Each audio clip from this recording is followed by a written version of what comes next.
дом. Дом, в который разные слои общества, от более богатых до более бедных.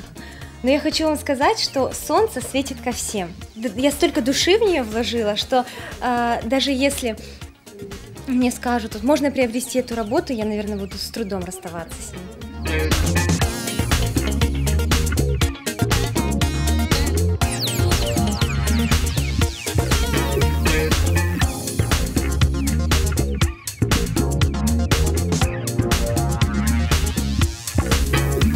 Букеты пока не пользуются популярностью, но в скором времени я думаю, что этой презентацией, может, я донесу до людей, то, что они своеобразные, что они необычные. Но это не живые цветы, но при этом они будут долго стоять и со сладким подарком.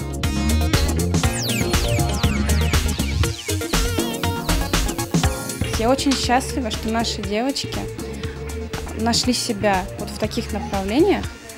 И я считаю, что нашему народу нужно двигаться в таких направлениях, развиваться не только в том, что у нас есть, развивать не только нашу культуру, но и находить что-то новое. Вот эти чудесные цветы, я не видела их никогда вживую, вот сейчас увидела и в восторге, уже решила, что хочу купить. И, честно говоря, я не видела никогда ничего из керамического изделия, особенно украшения. Для меня это новое, я украшения люблю, поэтому я рада, что сюда пришла.